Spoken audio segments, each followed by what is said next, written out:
You've got your trip planned, you're going to Universal, but what should you take with you into the park?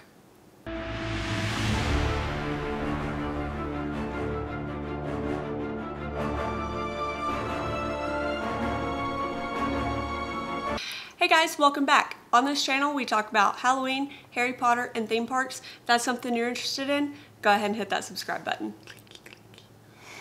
So before we get started, lately we've been getting asked a lot what our name actually is.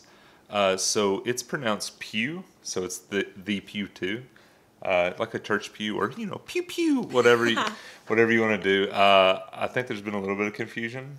So we just wanted to clarify before we got started today. Yeah, it's not Pug. No, I've grown up being called a lot of things, and Pug is one of the most popular. So, in today's video, we're going to talk about our top 5 necessities to take into the Universal parks with you. But first, we're going to talk about the bag that you need to take to hold all 5 of those things. Yeah. We have taken multiple different types of bags to Universal. Experimentation. Yes. So we're going to talk about kind of what worked and what didn't work. Yeah. So the first type of bag that we've taken is a fanny pack. So this is the terrible old, fairly large fanny pack that I borrowed from my parents, one of our first trips to Universal. I like the fanny pack because it's hands-free. But when we get to our list, there's one of the items on the list that was too big to fit in this bag. Yeah. So we kind of started moving away from the fanny pack. Yeah. One of the big reasons that a lot of people like to take the fanny pack is that there's a lot of rides that you can take it on. Yeah. Like Forbidden Journey, you don't have to go to the lockers. And so some of the rides they will let you on with it, but not all of them. The next bag that we graduated to was a full-size backpack. So I took this Vera Bradley backpack. It worked really well because it's not a really structured backpack, which made it easier to slide into the free lockers. Yeah. So at some of the rides, Universal has free lockers that you can check your stuff into while you're on that ride. The dimensions of those lockers are 9.5 wide by 11.5 tall and 17 inches deep. So your bag has to fit in that, or you have to pay for one of the larger lockers.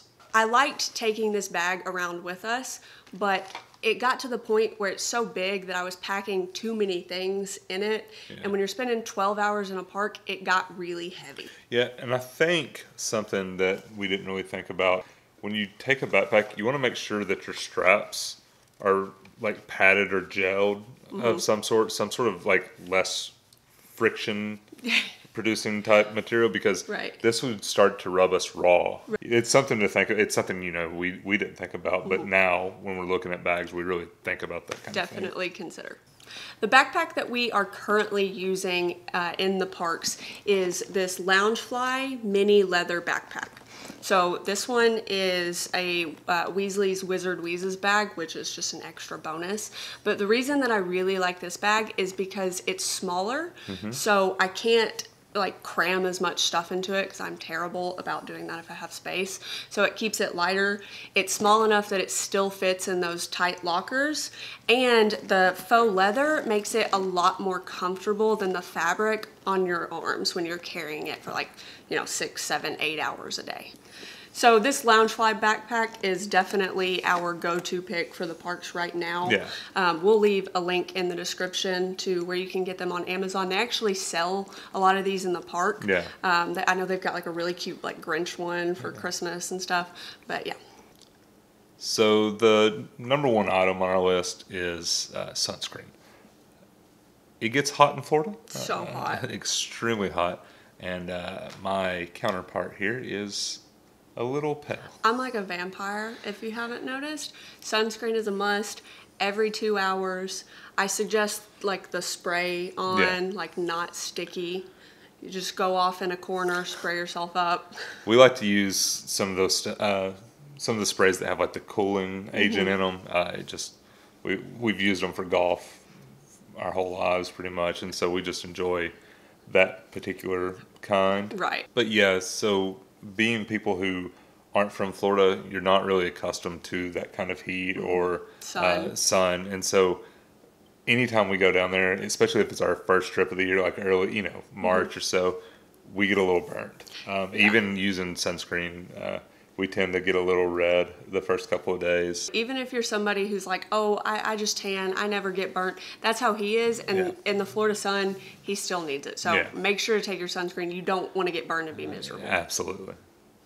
The second item on our list is the refillable cups that you can get at Universal Studios. Yeah. So this is one of the refillable cups we have. This is a Mardi Gras one. Tyler's got a Halloween Horror Nights one from last year. Yeah. So these cups are really, really great. You can purchase them while you're in the park, but if you go into certain stores, you can find like the really nice Tervis looking ones. Yeah. So these cups have like one of those little chips in the bottom. So you purchase the cup, then you take it to like any food and drink store, like those little, tents that they have set up or carts outside, and you say, I want to authorize this for the day. Yeah.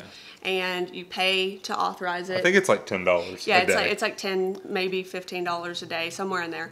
And so you get it authorized, and then you can use this at the Coke Freestyle machines all day long. One thing to keep in mind is that the cups, I think they change at some point. Like we won't be able to use these forever. Right. But I mean, we've been using this one since last October. Last October, and I think they're probably good through the end of this year at least. When you're in the park, a single bottle of water is like $5. Yes. So I remember before we found out about these cups, we were there. It was so hot.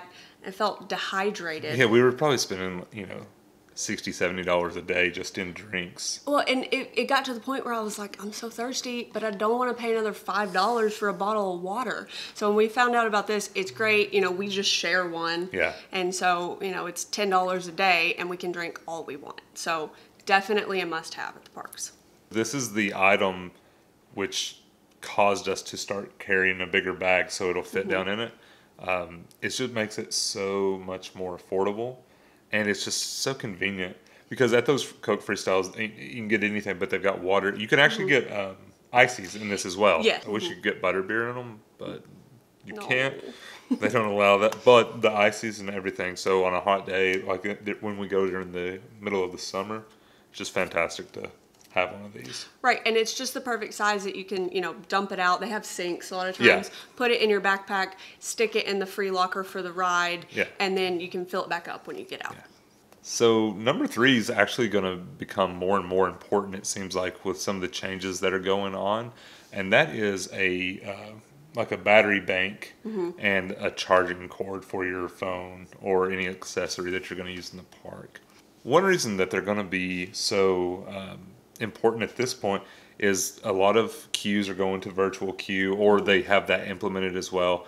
Also, for touchless payment, I think you can link everything on the app at this point. Right. We highly suggest putting your card on there so that you can order food and do like the mobile ordering. Get on the app, order it, and then it's just ready for you to pick up. You don't have to sit there and wait in line most of the time.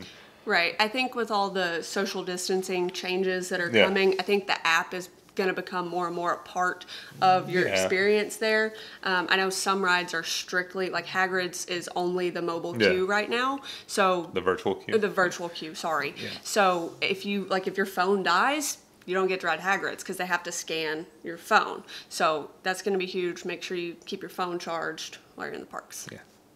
So some early rumors, and these would be extremely early rumors, is that the virtual queues will actually be a big part of Epic Universe whenever that is set to open. So, just going ahead and getting used to it now and getting used to using the app and all its features is just going to make your future vacations easier. The fourth item on our list of necessities is going to be medicine. So whatever kind of medicine might apply to you, maybe you get headaches when you're out in the sun, so you might need, Tylenol or whatever type of pain reliever you like.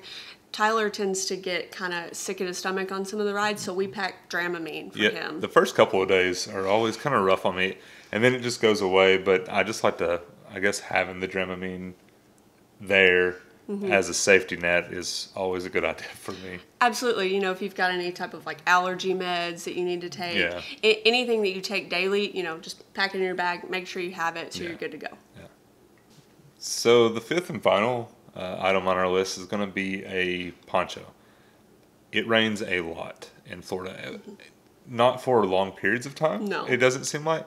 But generally, especially during the summer months or the late spring, early fall, you're probably going to get rained on almost every day, it seems like. Yeah, Florida tends to have like that afternoon shower where it's just so muggy and hot. And the ponchos can be good for some of the water rides if you want to ride them, but you don't want to get too wet. Yeah, and another thing to keep in mind, the ponchos are like $10 inside the park when you can go buy like a pack of 5 at Walgreens for like $3 or $4. So it's just smart to go ahead and take those with you. Absolutely, yeah. If you think you're gonna need it, it's better to buy it here than get down there and get price gouged to buy them for your family. Yeah. So we wanted to talk about an honorable mention that we almost put on this list. Yeah. So one thing that a lot of people don't realize is that you can take your own food into the parks. Yeah. Theme park food is outrageously expensive.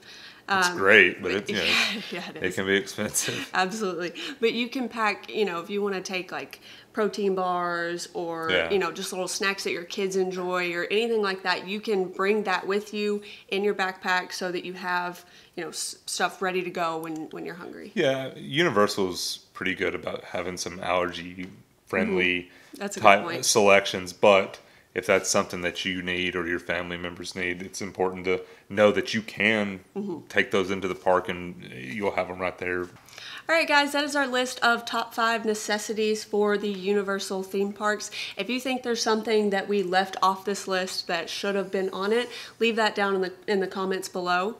If you enjoyed this video, give it a thumbs up. Go ahead, hit that subscribe button, and turn on that bell notification so you get alerts every time we post a new video. Thanks for watching.